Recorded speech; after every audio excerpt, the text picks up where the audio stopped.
Halo Sobat Manhwa, gimana kabar kalian? Semoga kalian semua selalu dalam keadaan sehat dan bahagia. Di video kali ini, kita akan membahas manhwa Solo Leveling Ragnarok, sebuah manhwa yang pastinya sudah familiar di telinga kita. Namun kali ini ada yang berbeda. Solo Leveling Ragnarok menghadirkan babak baru yang penuh ketegangan, dengan fokus pada Sung Suho, putra dari hunter legendaris Sung Jinwoo. Setelah ayahnya yang telah memukau dunia dengan kekuatan luar biasa, kini Suho siap meneruskan warisan tersebut dengan kemampuannya sendiri. Dalam perjalanan baru ini, Suho menghadapi tantangan yang menuntut kekuatan dan kecerdikan yang sama hebatnya seperti ayahnya, atau bahkan mungkin akan melebihi kemampuan ayahnya. Nah, gimanakah keseruannya? Langsung saja kita masuk ke dalam ceritanya.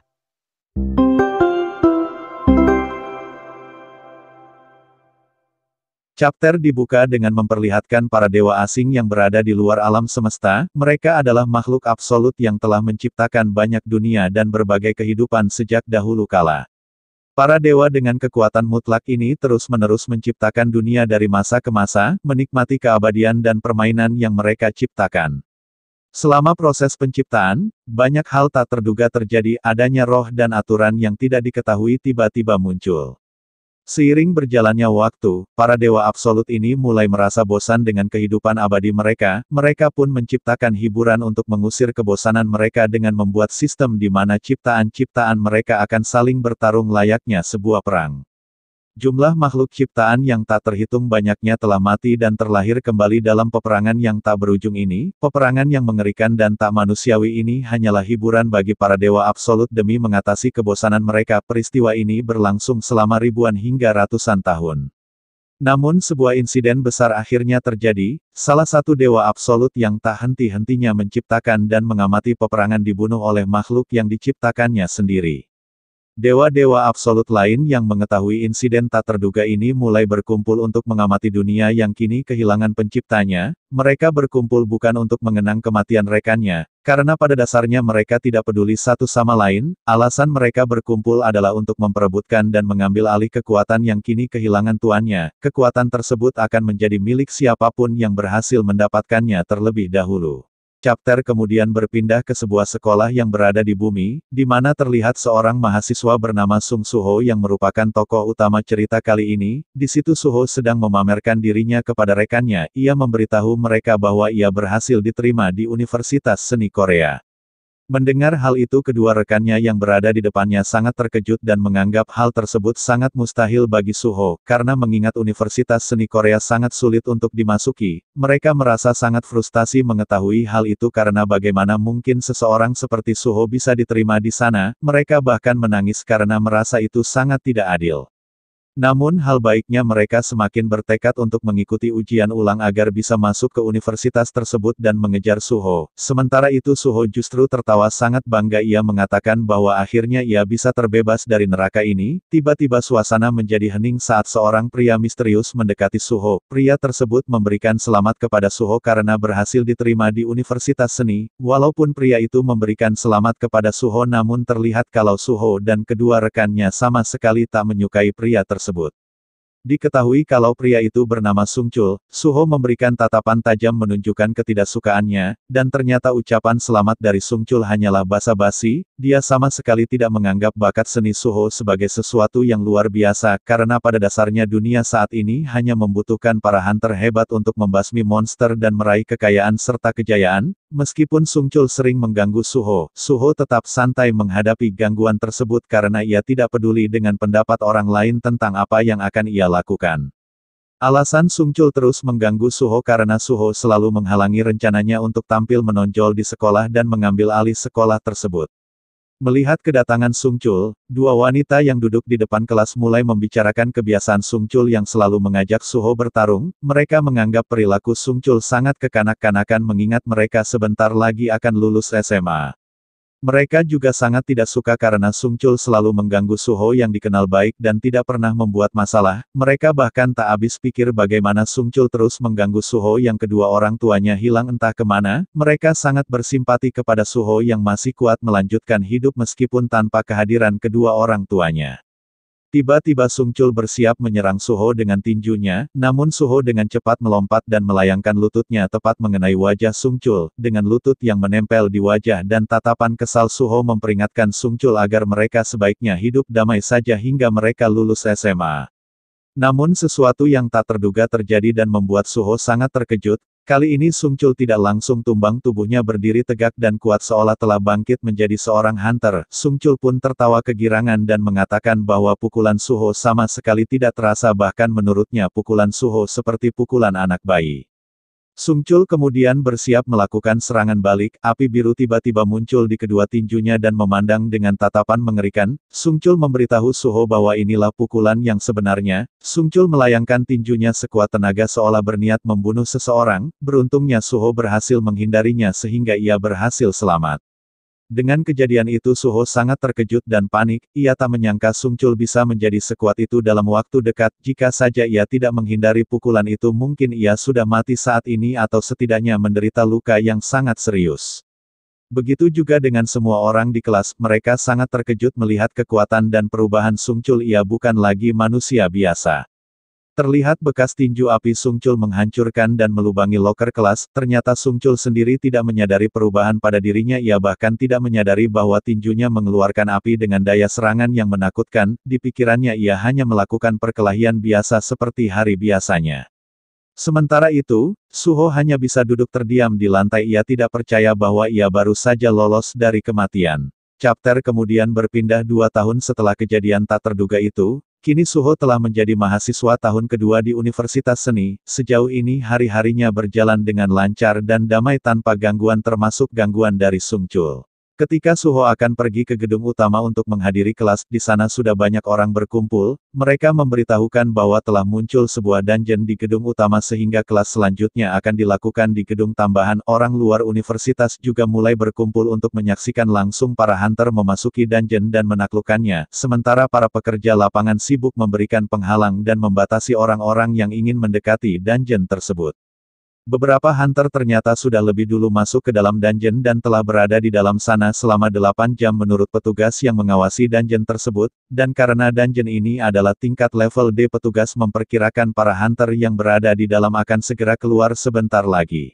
Sementara orang-orang sibuk ingin melihat para hunter keluar dari dungeon, Suho sendiri tak begitu peduli dan berjalan pergi meninggalkan tempat itu. Dengan kemunculan dungeon ini beberapa orang menjadi panik ketakutan, namun beberapa di antara mereka sangat antusias dan senang karena akan menyaksikan para hunter menyelesaikan dungeon yang sudah seperti hiburan bagi mereka. Sambil berjalan pergi Suho sedikit merenung, ia tak menyangka perubahan akan menjadi secepat ini. Kini dungeon telah muncul di mana-mana dan juga hunter yang muncul semakin banyak. Pada 3 tahun yang lalu dungeon mulai bermunculan di seluruh penjuru dunia mengakibatkan dunia mengalami perubahan yang sangat besar dan tak terduga. Gates yang merupakan jalur menuju dungeon sewaktu-waktu dapat mengalami break yang membuat para monster keluar dari dalam sana dan menimbulkan malapetaka bagi umat manusia. Mereka membunuh semua manusia yang mereka temui dan bahkan melenyapkan kehidupan suatu negara. Beruntung pada akhirnya manusia juga mengalami perubahan seolah-olah melawan apa yang telah terjadi. Mereka disebut sebagai hunter atau Awakenet yang mendapatkan kemampuan unik yang bisa melawan para monster. Dengan perubahan dunia yang berlangsung begitu cepat, orang-orang jenius dan hebat mulai bermunculan. Mereka mulai menciptakan revolusi agar manusia bisa mengatasi masalah besar saat ini. Mereka akan melakukan apapun agar manusia bisa mengatasi para monster dan mengembalikan bumi seperti semula. Dari pemikiran itu orang jenius dan hebat bernama Wo Jinchul sekaligus merupakan seorang Awakenet berhasil menciptakan sesuatu yang sangat luar biasa, di mana ia memberikan naungan kepada para Awakenet dengan mengumpulkan mereka semua di suatu sistem yang kini disebut sebagai Asosiasi Hunter. Mereka mengumpulkan semua Awakenet dan segera menciptakan sebuah pekerjaan yang sekarang dikenal dengan nama Hunter. Dengan ini para Hunter akhirnya menghentikan kekacauan lebih cepat dari yang diperkirakan sebelum bumi benar-benar dihancurkan oleh para monster, dan dengan adanya sistem ini sekarang manusia yang hidup di bumi dipisahkan menjadi 2, yaitu seorang Awakenet dan non-Awakenet. Saat ini Suho telah berada di kelasnya setelah sebelumnya dipindahkan ke gedung tambahan. Di situ ia sedang menghadiri kelas melukis bersama dengan teman sekelasnya yang lain. Suho melukis seekor semut yang menjelaskan bahwa ada manusia di dunia ini yang hanya bisa mendapatkan hadiah dengan merayap seperti semut, namun di sisi sebaliknya ada manusia lain yang dengan mudahnya bisa memperoleh hadiah dan hanya cukup mengambil hadiah tersebut, dan pada saat ini Suho yang menganggap dirinya semut cepat atau lambat para semut seperti dirinya akan menyadari batasan mereka. Karena seberapa keras non-awakenet berusaha mereka tak akan pernah bisa menutupi perbedaan antara semut dan para awakenet. Mau dilihat dari sudut manapun di dunia yang kacau balau seperti ini, para awakenet adalah di atas segalanya. Suho mengakui hal itu karena sebelum ia lulus dari SMA ia dihajar habis-habisan layaknya seekor semut oleh Sungcul yang akhirnya terlahir sebagai awakenet. Dengan wajah yang memelas menurut Suho, jika para hunters tidak bisa menutup gates maka dunia akan dihancurkan. Dengan kata lain, tanpa para awakenet para semut yang non-awakenet tidak akan bisa bertahan hidup. Menurut Suho, dunia sebenarnya benar-benar telah hancur bagi para semut tanpa orang-orang sadari. Karena pada kenyataannya semut seperti mereka yang non-awakenet sama sekali tidak dibutuhkan lagi di dunia ini. Sambil terus melamun, Suho secara perlahan melanjutkan dan melengkapi gambarnya, perasaannya campur aduk dengan ketidaknyamanan yang terus memenuhi hatinya. Ia mulai penasaran apakah ia sudah terlalu terbiasa dengan tidak mendapatkan hal yang sangat diinginkannya. Sejak kecil, Suho telah kehilangan orang tuanya yang entah menghilang kemana, membuatnya harus selalu bergantung pada orang lain. Masa-masa bahagia di mana ia bisa melakukan apa saja kini terasa sangat hampa. Suho merasa bahwa dunia ini bukan miliknya lagi karena ia hanya seekor semut yang bisa bertahan hidup berkat bantuan para hunter. Suho teringat perkataan ibunya yang mengatakan bahwa ia sangat mirip dengan ayahnya. Hal ini membuat Suho semakin penasaran tentang bagaimana ayahnya menghadapi keadaan tidak berdaya yang ia alami. Tiba-tiba, Suho tersadar dari lamunannya ketika dosennya datang menegurnya. Suho sangat terkejut karena merasa beberapa saat sebelumnya ia telah hanyut dalam pikirannya. Dosennya menegur Suho yang tampak sangat fokus melukis padahal sebenarnya Suho hanya sedang melamun. Ketika dosennya menanyakan apa yang sedang Suho gambar, Suho hanya menjawab bahwa ia hanya menggambar sesuai dengan apa yang ia rasakan saat ini. Ternyata Suho menggambar seekor semut dengan wujud mengerikan yang memiliki postur tubuh seperti manusia. Dosennya sendiri menyebutnya sebagai manusia semut ciptaan Suho. Sementara itu Suho yang melihat hasil gambarnya sama sekali tidak menyadari apa yang telah terjadi. Ia tidak mengerti bagaimana ia bisa menggambar semut yang mengerikan dan tampak sangat kuat itu. Di gedung utama, para hunter yang masuk ke dalam dungeon akhirnya keluar. Mereka berhasil menaklukkan dungeon dengan sangat santai seolah monster di dalam dungeon tersebut bukanlah apa-apa bagi mereka. Semua orang yang berada di luar dungeon sangat antusias menantikan kedatangan para hunter.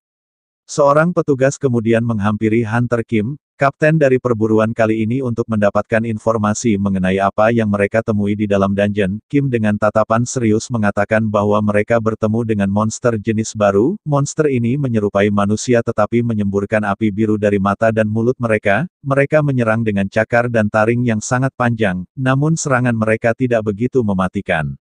Hunter Kim juga mengatakan bahwa ia sempat terkena cakaran sedikit, tetapi tidak mengalami luka serius. Hunter Kim menyimpulkan bahwa monster jenis baru ini hanyalah para kroco yang terlihat kuat dan menyeramkan padahal sebenarnya sangat lemah. Mendengar penjelasan Hunter Kim, petugas merasa lega karena monster jenis baru tersebut belum pernah ditemukan dimanapun sejak kemunculan dungeon. Petugas itu pun merasa tenang mengetahui bahwa monster tersebut bukanlah bahaya besar bagi mereka. Terlihat bekas luka goresan dari monster di lengan Kim mulai mengeluarkan darah, dan tiba-tiba bekas luka itu memancarkan api biru seperti yang dimiliki oleh monster jenis baru. Segera setelah api biru di lengannya menyala, Hunter Kim langsung kehilangan kesadaran. Ia menjatuhkan senjata serta perisainya dan menunduk seolah tidak terjadi apa-apa. Orang-orang di sekitarnya bahkan tidak menyadari apa yang telah terjadi pada Hunter Kim. Petugas yang berada di sampingnya terus-menerus memanggil nama Hunter Kim, tetapi tidak mendapatkan respons sama sekali. Tiba-tiba Hunter Kim menyerang petugas tersebut. Kini Hunter Kim telah sepenuhnya berubah menjadi monster jenis baru yang mereka temui di dalam dungeon. Ternyata monster jenis baru ini jauh lebih mengerikan dari yang diduga. Hanya dengan goresan kecil saja seseorang bisa berubah menjadi monster yang mengerikan. Dua hunter yang berada di dekat kejadian merasa sangat terkejut ketika Hunter Kim membunuh petugas di hadapannya dengan cara yang sangat mengerikan. Semua orang mulai waspada dan bertanya-tanya apa yang sedang dilakukan Hunter Kim, mengapa ia bertingkah seperti itu, dan apa yang menyebabkan wajahnya mengeluarkan api biru dari mulut dan matanya. Dua hunter sebelumnya akhirnya menyadari bahwa Hunter Kim telah berubah menjadi monster jenis baru yang baru saja mereka temui di dalam dungeon. Monster tersebut kemudian langsung muncul di hadapan mereka, dan kedua hunter tersebut tewas seketika tanpa bisa bereaksi.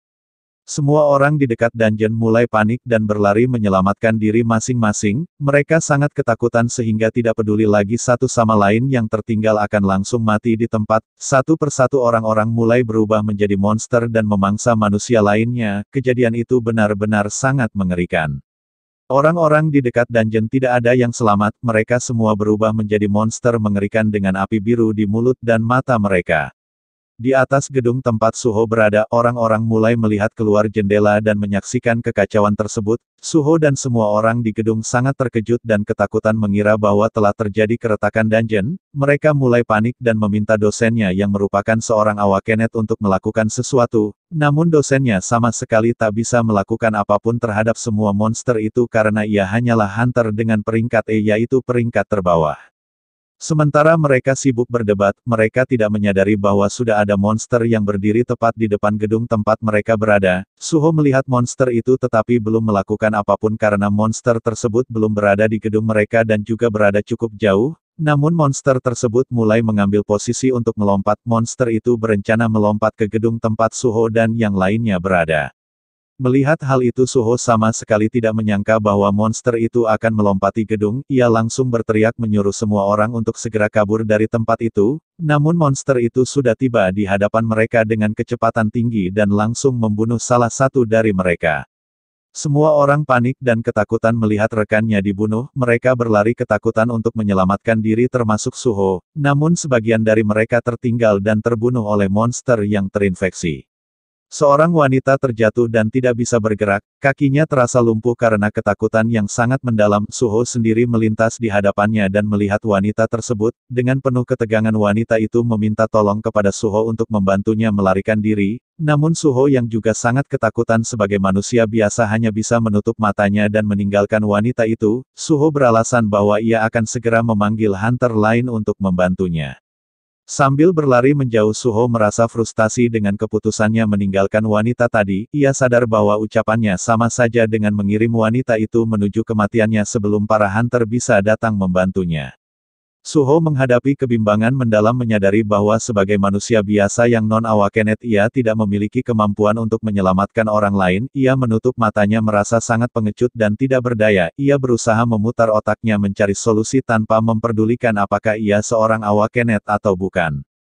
Dalam situasi tersebut Suho mulai membayangkan ayahnya dan bertanya-tanya apa yang akan dilakukan oleh ayahnya jika berada di posisinya saat ini. Merasa muak dengan pikirannya yang selalu berfokus pada para awakenet, Suho akhirnya menatap tajam ke arah wanita yang sebelumnya berada di lokasi tersebut.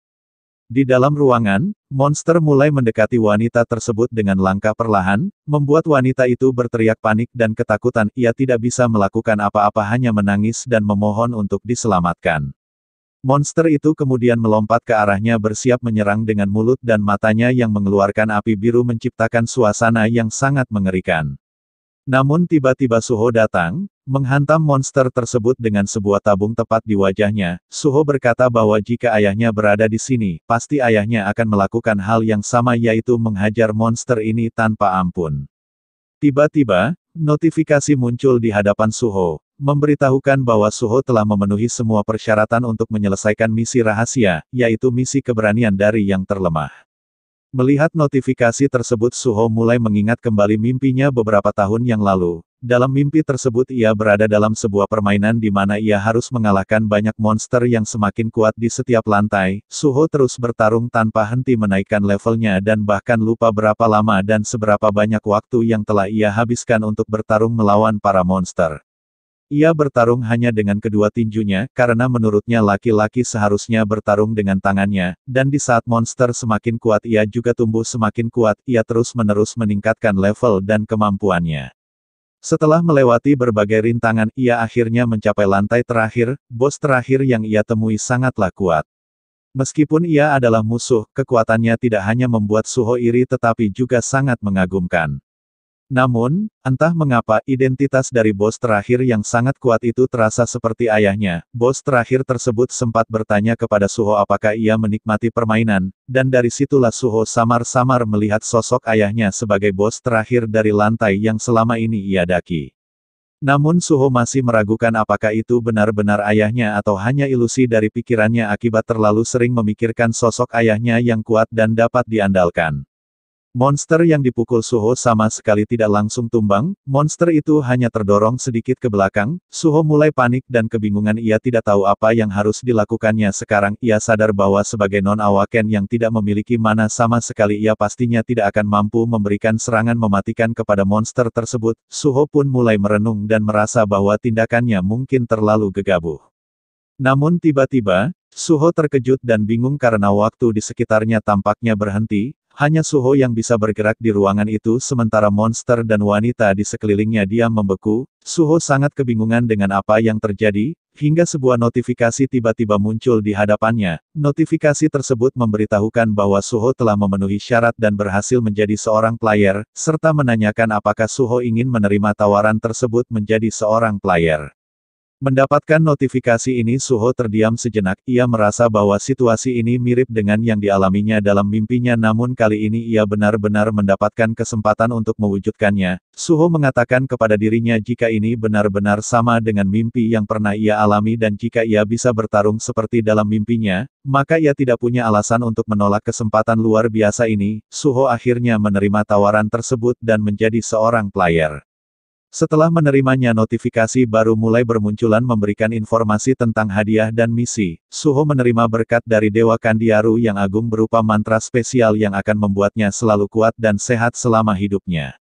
Ia juga mendapatkan efek permanen berupa umur panjang, serta kemampuan untuk menyembuhkan semua penyakit, racun, dan efek debuff secara otomatis. Selain itu, kemampuan regenerasinya akan meningkat drastis saat tidur. Informasi status awal Suho adalah level 1, dengan kelas kemampuannya masih kosong dan titel pencapaiannya juga belum diisi, kekuatan, kecepatan, nalar, dan kecerdasan semuanya diberikan 10 poin, skill pasif tidak ada, namun skill aktifnya bertuliskan otoritas penguasa yang berada di level 1. Suho pun sangat bersemangat mengetahui bahwa mimpinya akhirnya menjadi kenyataan. Nah mungkin sekian dulu pembahasan kita kali ini. Suho baru saja memulai petualangannya dan banyak kejutan menanti di depan. Jangan lewatkan kelanjutan ceritanya, tetap ikuti untuk petualangan selanjutnya. Sampai jumpa di part selanjutnya.